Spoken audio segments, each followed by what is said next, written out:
Welcome to our channel எல்லாமே பேசும். Today market stocks டாப்பிக்கில் இன்றைக்கி ஷேர் மார்க்கெட்டில் என்ன நடந்துன்னு ஒரு அலசிடுவோம். இன்றைக்கி நம்மளோட நாளானு செக் பண்ணிவிடுவோம். இன்றைக்கி வழக்கம் போல் நம்ம நிஃப்டி படுத்தே விட்டானையான்னு சொல்கிற மாதிரி இல்லை. இன்றைக்கி கொஞ்சம் சைட்வேஸ் மூமெண்ட்டில் தான் இருக்கான்.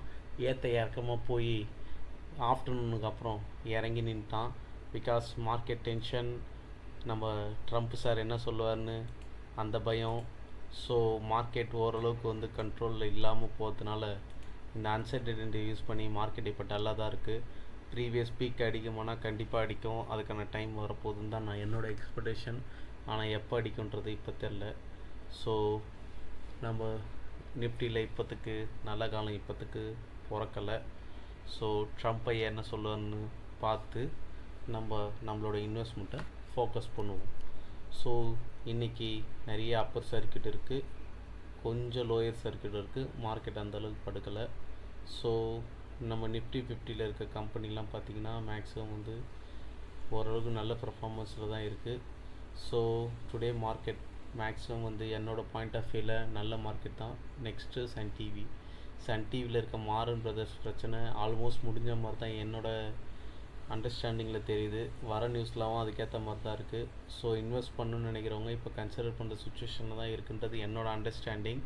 ஸோ அவங்க எவ்வளோ அடிச்சுக்கிறாங்களோ அடிச்சுக்கிட்டோம், எப்போ சேர்றாங்களோ ரொம்ப நல்லாவே சேரட்டும், நம்மளோட ரிட்டர்ன்ஸ் நல்லா கிடைக்கட்டும். ஸோ இது கன்சிடர் பண்ணுற ரேஞ்சில் இருக்குதுன்னு என்னோடய அண்டர்ஸ்டாண்டிங்கில் இருக்குது. ஸோ யாரெல்லாம் கன்சிடர் பண்ணணுன்னு நினைக்கிறீங்களோ இதை கன்சிடர் பண்ணுங்கள். என்னோடய பாயிண்ட் ஆஃப் வியூவில் நல்ல டிவிடெண்ட் கொடுக்குற கம்பெனி கான்ஸ்டண்ட்டாக. ஸோ இதை இப்போ இன்வெஸ்ட் பண்ணுறதுக்கு நல்ல டைம். இதோட ப்ரீவியஸ் 900ன்றது. ஸோ எஃப்எம்சிஜி ஸ்டாக்கோட பர்ஃபார்மன்ஸை பேஸ் பண்ணி இதில் வரணும். ஸோ இப்போத்துக்கு இதில் நல்ல காலம்தான் இருக்கிற மாதிரி இருக்குது. ஸோ நம்ம இதில் இன்வெஸ்ட் பண்ணலாம். அவங்களோட பிரச்சனை மேக்ஸிமம் முடிஞ்ச மாதிரி தான் இருக்குது. தமிழ்நாடு சிஎம்ஓ இன்வால்வ் ஆகி அதில் கொஞ்சம் அவங்க 2 பேருக்கு பஞ்சாயத்து பண்ணி வச்ச மாதிரி தான் சொல்கிறாங்க. ஸோ அது எந்த அளவுக்கு உண்மைன்றது அவங்க சொன்னால் தான் தெரியும். ஸோ செபியில் மாடர்ன் பிரதர்ஸில் சின்ன மாறன் சொல்லும் போது செபி அவங்களுக்கு ரிட்டர்ன் கொடுக்கும். நெக்ஸ்ட்டு ஸ்டாக் ரிலையன்ஸ் ஆல்மோஸ்ட் 2% அடி வாங்கிச்சு. ரீசன் ஜியோ நம்மளோட ஜியோ டெலிகாம் தனியாக ஐபிஎல் லிஸ்ட் ஆக போகிறன்றது நியூஸாக இருக்குது. ஏன்னா இதோட இன்னொரு பார்ட்னர் இதோடைய ஸ்டாக்ஸை விற்றுட்டு எக்ஸிட் ஆகிற மாதிரி தான் நியூஸ் வருது.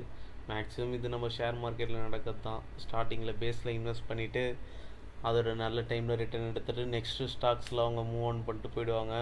ஸோ யாரெல்லாம் ரிலையன்ஸில் இன்வெஸ்ட் பண்ண நினைக்கிறீங்களோ இப்போ இன்வெஸ்ட் பண்ணலாமானா கண்டிப்பாக இல்லை. ஏன்னா அது எக்ஸிட் ஆகிட்ட பேருக்கு இன்னும் எவ்வளோ கரெக்ஷன் ஆகும்னு சொல்ல முடியாது. ஸோ வெயிட் பண்ணி பார்க்கலாம். இப்போ மேக்ஸிமம் போன மாதம் இந்த டவுனை விட கொஞ்சம் ரிட்டர்ன்ஸ் கொடுத்துருக்கு. ஸோ இதில் இப்போத்துக்கு இருக்க பிரச்சனைன்னு பார்த்திங்கன்னா எதுவும் கடன் தான்.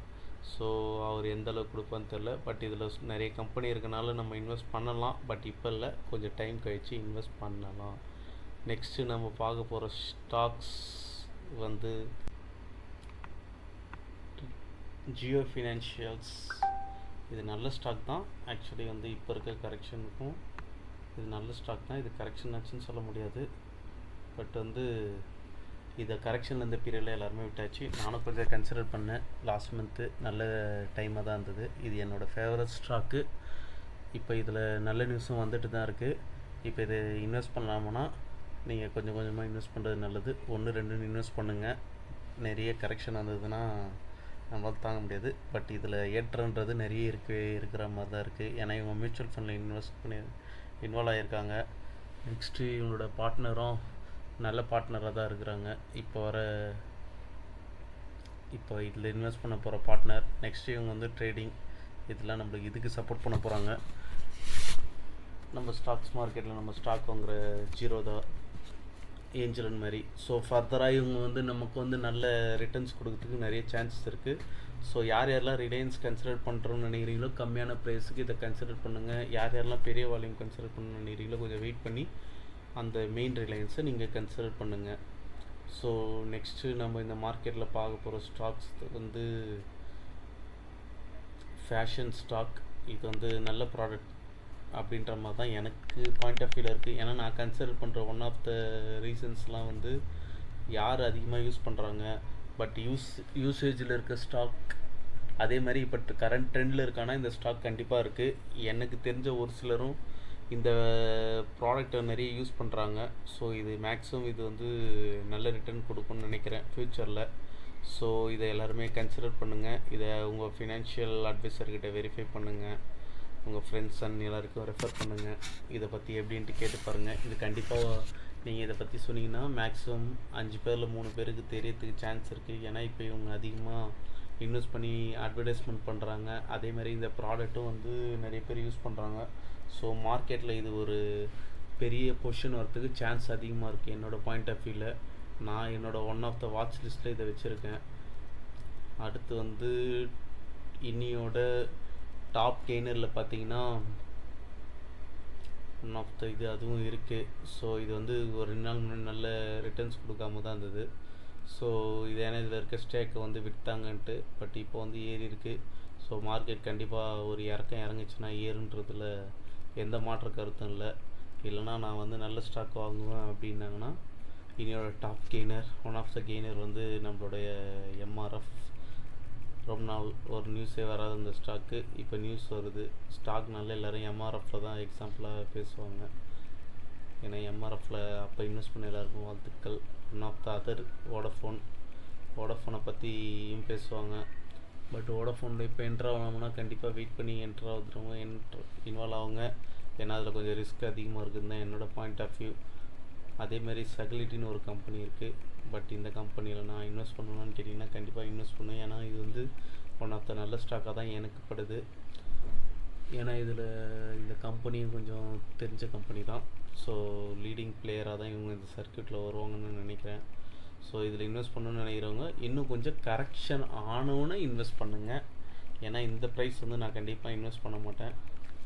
ஏன்னா ஏன்டா இவ்வளோ கம்மியாக இருக்குது, நீங்கள் இன்வெஸ்ட் பண்ணலாமே நீங்கள் கேட்கலாம். பட் இந்த இன்வெஸ்ட்மெண்ட்டுக்கும் ஒரு பாயிண்ட் இருக்குது, ஒரு வேல்யூ இருக்குது. இந்த வேல்யூ வந்து அதுக்கான வேல்யூனா கண்டிப்பாக இல்லை. ரிசல்ட் வரட்டும், பார்த்துட்டு இன்வெஸ்ட் பண்ணுறதை பற்றி யோசிக்கலாம். நான் இன்வெஸ்ட் பண்ணும்போது கண்டிப்பாக அப்டேட் தரேன்.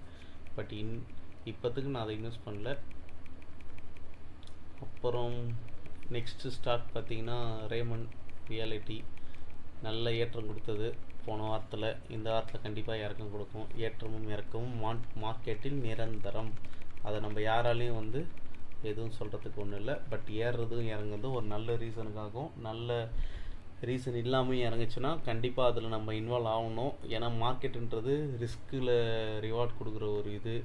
நம்ம ரிஸ்க்கு டைமில் வந்து நம்மளும் ரிஸ்க்குன்னு நினச்சிட்டு ஒதுங்கிட்டோம்னா கண்டிப்பாக ரிவார்ட்ஸ் நமக்கு இல்லை. ஸோ கம்மியாக ரிஸ்க் எடுக்கிறதும் அதிகமாக ரிஸ்க் எடுக்கிற டைமும் பொறுத்து தான் இந்த மார்க்கெட் வந்து நம்மளோட இது இருக்குது. பெரிய பிளேயர் ஆகணும் அப்படின்னு நீங்கள் மார்க்கெட்டில் நினச்சிங்கன்னா கண்டிப்பாக ரிஸ்க் எடுக்கணும். ரிஸ்க்குன்றது எந்த டைமில் எடுக்கணும்னு இருக்குது. அடுத்து வந்து ரிஸ்க் எடுக்கணும்னு நீங்கள் நினச்சிங்கன்னா ஓலால் எடுங்க அப்படின்னு நான் சொல்கிறதுக்கு நான் கண்டிப்பாக சொல்ல மாட்டேன்.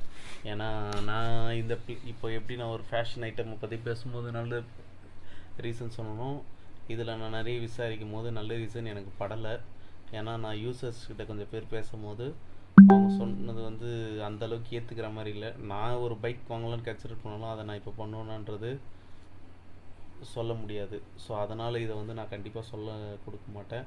நெக்ஸ்ட்டு வோடஃபோன் ஆகிறதுக்கு சான்ஸ் இருக்குன்னா கண்டிப்பாக இருக்குது. இதுக்கு அந்த அளவுக்கு நல்ல வேலை நிறைய பார்த்து வச்சுக்கிறாங்க மார்க்கெட்டில். ஸோ இதெல்லாம் அவங்க ரெக்டிஃபை பண்ணி ஒரு நல்ல நியூஸ், நல்ல நேம் எல்லாத்தையும் அவங்க எடுத்துகிட்ட பிறகு நியூஸுன்றது மட்டும் கன்சிடர் பண்ணுறாதீங்க. ஏன்னா நியூஸுன்றது யார் வேணால் கொடுக்கலாம், எப்படி வேணால் கொடுக்கலாம். அந்த நியூஸை நானும் கொடுக்கலாம், நீங்களும் கொடுக்கலாம். காசு இருக்கவங்க கண்டிப்பாக நிறைய கொடுக்கலாம். அதனால் அது ஏற்றம் அடையலாம். பட் மார்க்கெட்டு ரியாலிட்டியில் அந்த ஸ்டாக் நம்மளுக்கு என்ன கொடுத்துன்னு பார்த்து இன்வெஸ்ட் பண்ணுங்கள். டுடே மார்க்கெட் என்னை பொறுத்த வரைக்கும் நல்ல மார்க்கெட். இந்த மார்க்கெட்டில் இன்வெஸ்ட் பண்ணுறது இப்போத்துக்கு கொஞ்சம் யோசிங்க. நிறையவே இன்வெஸ்ட் பண்ணுறதுக்கு யோசிங்க. தேங்க்யூ.